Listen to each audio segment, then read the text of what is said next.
اللہ نے یہاں 4 چیزوں کی قسم کھائی، 2 غذائیں ہیں اور 2 روحانی مقامات ہیں۔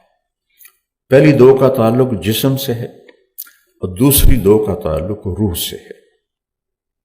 والتین والزیتون، اللہ نے اعلیٰ ترین پھلوں کی قسم کھائی۔ مجھے قسم ہے انجیر کی۔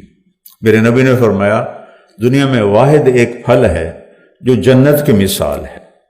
تو صحابہ نے پوچھا جی وہ کیا ہے؟ کہ انجیر، کیونکہ جنت کے پھلوں میں گٹھلی نہیں ہوگی، تو انجیر میں بھی گٹھلی کوئی نہیں، اور آپ نے اس کے بڑے فوائد بتائے۔ وہ زیتون، اس زیتون کے بھی آپ نے فوائد بتائے ہیں۔ قرآن نے جن جن غذاؤں کا ذکر کیا ہے وہ صحت کے لیے اعلیٰ درجے کی چیزیں ہیں۔ یہاں اللہ نے 2 اعلیٰ غذاؤں کی قسم اٹھا کر ایک پیغام دیا ہے کہ تسی سموسے پکوڑے کھاون واسطے نہیں جمے ہو، سلیکٹڈ غذا کھاؤ۔ یہ علم آپ لوگوں نے سیکھا ہی نہیں کہ غذا کیا ہونی چاہیے، بس آپ نے سنی اور 5-10 دوائیاں لکھیاں جاؤ۔ او بھائی کیا کھانا ہے، کتنا کھانا ہے، کس وقت کھانا ہے، اگر یہ آپ ان کو ایجوکیٹ نہیں کریں گے تو کوئی میڈیسن اثر نہیں کرے گی۔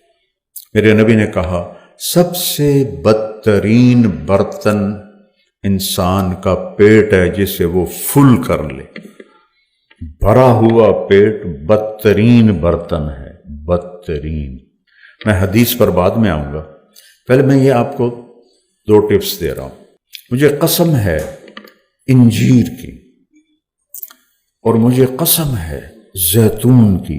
اتنا بڑا شہنشاہ اور 2 پھلوں کی قسم کھا رہا ہے تو کوئی وجہ تو ہے۔ قسم تو کسی بڑے بات کے لیے اٹھائی جاتی، ایویں تو نہیں کوئی شروع ہو جاتا۔ ایک بدو نے سنا، ابن جوزی نے لکھا ہے یہ واقعہ، مطلب لطیفہ نہیں ہے، صحیح، کہ اللہ نے قسم کھائی ہے انجیر اور زیتون کی۔ میں کھا کے تو دیکھا، انجیر کھائی تو میٹھی، تازہ تو بہت ہی مزیدار ہوتی۔ کہنے لگا واقعی بھائی صحیح قسم ہے۔ زیتون کڑوا ہوتا ہے، جب انہیں زیتون چکھا تو کہنے لگا لگتا ہے اللہ نے چکھے بغیر ہی قسم کھا لی ہے اس کی۔ ابن جوزی نے واقعہ لکھا ہے، لطیفہ نہیں سنا رہا۔